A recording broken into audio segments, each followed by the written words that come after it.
Hello दोस्तों, स्वागत है आपका हमारे यूट्यूब चैनल में।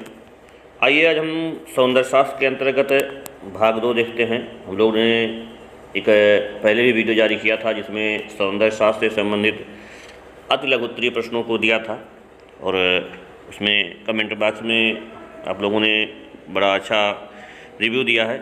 तो हम दूसरा पार्ट बना रहे हैं इसका, सौंदर्य शास्त्र का, और सौंदर्य शास्त्र के दूसरे पार्ट में कौन कौन से महत्वपूर्ण प्रश्न हैं, आइए हम उस पर चर्चा करते हैं। और इस पार्ट में हमारा पहला प्रश्न है, कांट अपने सौंदर्य को कितने भागों में बांटा?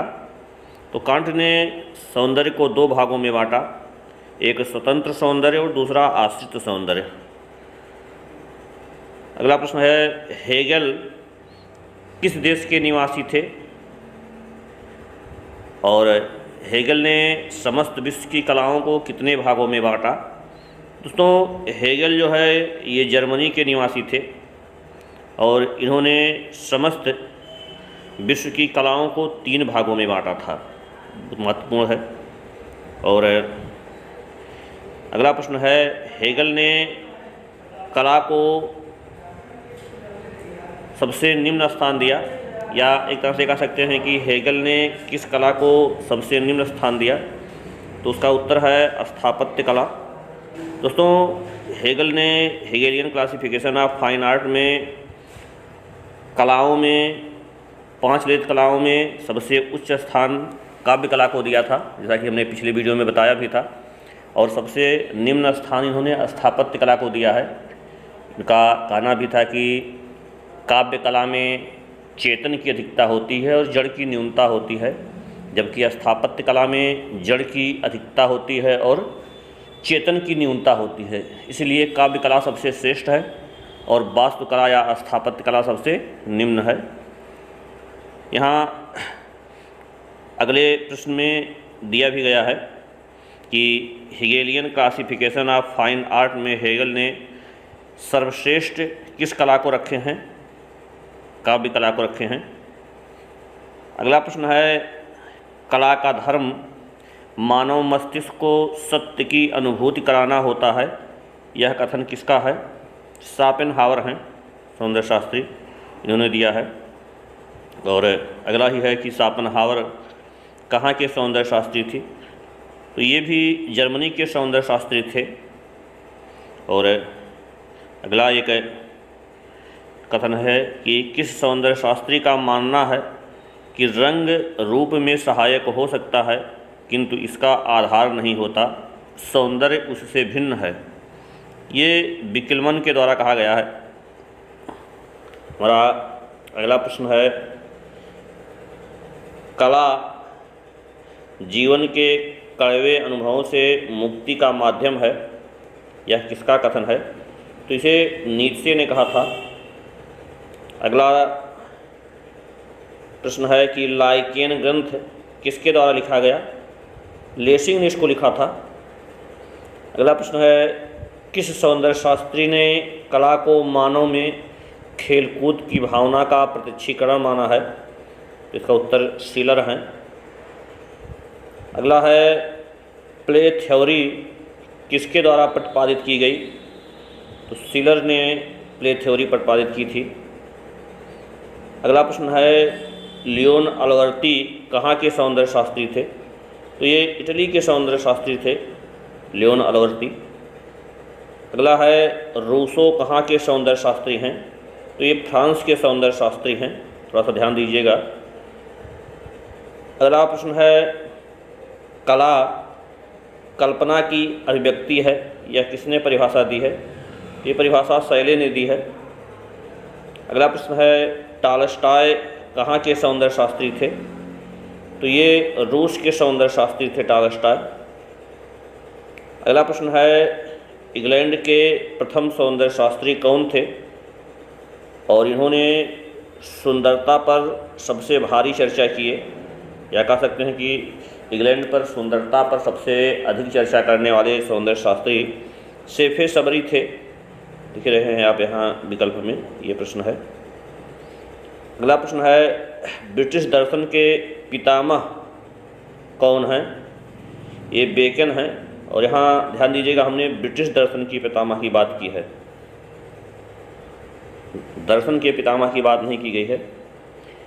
अगला प्रश्न है, हैमिल्टन कहाँ के सौंदर्य शास्त्री थे? तो ये ब्रिटेन के सौंदर्य शास्त्री हैं हैमिल्टन। अगला प्रश्न है, मॉडर्न पेंटर ग्रंथ के लेखक कौन हैं? तो रस्किन के द्वारा लिखा गया था मॉडर्न पेंटर। अगला प्रश्न है, रस्किन ने सौंदर्य को कितने भागों में बांटा? तो 2 भागों में उन्होंने बांटा है सौंदर्य को। अगला प्रश्न है, क्रोचे ने अपने ग्रंथ एस्थेटिक्स को किस वर्ष प्रकाशित करवाए? थोड़ा सा लिखने में गलती हो गई, ये 1902 ईस्वी है। अगला देखिएगा, एक्सप्रेशनिस्ट थ्योरी के प्रवर्तक कौन थे? यहाँ देखिएगा, एक्सप्रेशनिस्ट थ्योरी के प्रवर्तक क्रोचे हैं। अगला प्रश्न है, किस सौंदर्य शास्त्री ने सौंदर्य को भ्रामक कहा है? ये सैमुअल अलेक्जेंडर हैं। अगला प्रश्न है, कला भावनाओं की पवित्र अभिव्यक्ति है, किसका कथन है? तो स्पानोजा का कथन है ये। अगला प्रश्न है, प्रत्येक महान कला ईश्वरीकृत के प्रति मानव के आह्लाद की अभिव्यक्ति है, किसकी परिभाषा है? तो ये रस्किन की परिभाषा है। हमारा अगला प्रश्न देखते हैं, क्लाइवेल कहाँ के सौंदर्य शास्त्री थे? तो ये इंग्लैंड के सौंदर्य शास्त्री थे। अगला प्रश्न है, क्लाइवेल जर्मनी के सौंदर्य शास्त्री थे। अगला प्रश्न है, युद्ध और शांति किसकी रचना है? तो ये टॉलस्टॉय की रचना है। अगला प्रश्न है, जॉर्ज संतायना कहाँ के निवासी थे? तो ये अमेरिकी निवासी हैं जॉर्ज संतायना। अगला है, उदात्त का सिद्धांत किसके द्वारा दिया गया? तो ये लोजाइनस के द्वारा दिया गया है। अगला प्रश्न है, कला एक ऐसा असत्य है जिससे सत्य का बोध होता है, किसकी परिभाषा है? तो पिकासो की परिभाषा है।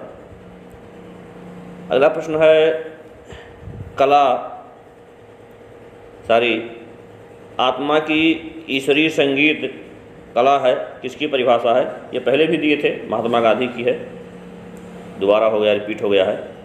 अगला है, पंडित जगन्नाथ ने सुंदरता के लिए किस शब्द का प्रयोग किया गया है? तो ये रमणीय शब्द है, पंडित जगन्नाथ ने किया है। अगला प्रश्न है, the Hindu view of art के लेखक कौन हैं? तो इस हिंदू व्यू ऑफ आर्ट के लेखक मुल्क राज आनंद हैं। अगला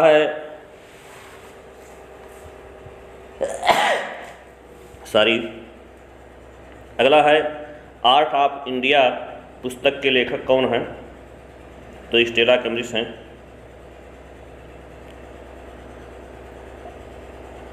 अगला प्रश्न हम देखेंगे, भरत मुनि ने रसों की संख्या कितनी बताई है? तो ये 8 बताए हैं। अगला प्रश्न, अभिनवगुप्त ने कितने अस्थायी भाव माने हैं? तो 9 माने हैं। अगला प्रश्न है, भरत मुनि ने नाट्यशास्त्र में कितने भावों का उल्लेख किए हैं? तो 49 भावों का। अगला प्रश्न है, संचारी भावों की संख्या कितनी है? 33। अगला प्रश्न है, अनुभव के कितने प्रकार होते हैं? उत्तर है 2। अगला है, रस सिद्धांत के पहले व्याख्याता कौन थे? भरत मुनि, बहुत महत्वपूर्ण है। रस सूत्र की चर्चा करने वाले कौन थे? नंदकेश्वर, ये भी महत्वपूर्ण है। अगला है, रस सिद्धांत की सर्वप्रथम मनोवैज्ञानिक व्याख्या किसने प्रस्तुत किया? अभिनवगुप्त, ये भी बहुत महत्वपूर्ण है। दोस्तों, कहीं कहीं कुछ क्वेश्चन रिपीट हो गए हैं, थोड़ा सा देखिएगा। और हम लोग कुछ और प्रश्न देखते हैं। प्रश्न है, अभिनवगुप्त ने 9वें रस के रूप में किस रस का उल्लेख किए हैं? तो ये शांत रस है। अगला है, रस निष्पत्ति का सिद्धांत किसके द्वारा दिया गया है? भरत मुनि। इसे बहुत महत्वपूर्ण प्रश्न है दोस्तों, ध्यान दीजिएगा। अगला प्रश्न है, अलंकार सिद्धांत 7वीं सदी में किस विद्वान द्वारा लाया गया? भामह। अगला प्रश्न है, एक परिभाषा है, कला दमित भावनाओं का उभरा हुआ रूप है, किसकी परिभाषा है? तो ये फ्रायड की परिभाषा है। अगला प्रश्न है रामचंद्र शुक्ल ने कौन सा सिद्धांत दिया? तो इनका रस मीमांसा सिद्धांत है। अगला प्रश्न है ध्वनि सिद्धांत किसका है? तो ये आनंदवर्धन का है ध्वनि सिद्धांत। अगला प्रश्न है कला शिवत्व की उपलब्धियों के लिए सत्य की सौंदर्यमयी अभिव्यक्ति है, किसकी परिभाषा है? तो ये राष्ट्रकवि मैथिली शरण गुप्त की परिभाषा है। अगला प्रश्न है कला अपर्याप्तता के विरुद्ध विद्रोह है, किसकी परिभाषा है? तो यह अज्ञेय की परिभाषा है। और एक और प्रश्न है कि अभिनव गुप्त ने कौन सा सिद्धांत दिया? तो इन्होंने अभिव्यक्तिवाद का सिद्धांत दिया है। तो दोस्तों इस तरह से सौंदर्य शास्त्र पर हम और भी हमारे पास प्रश्न हैं, लेकिन आप इतना प्रश्न देखिए और आपको लगता है कि और भी प्रश्नों की आवश्यकता है तो हम और भी प्रश्न देंगे वीडियो में। और अगले वीडियो में हम सौंदर्य शास्त्र पर ही विस्तार से चर्चा करेंगे।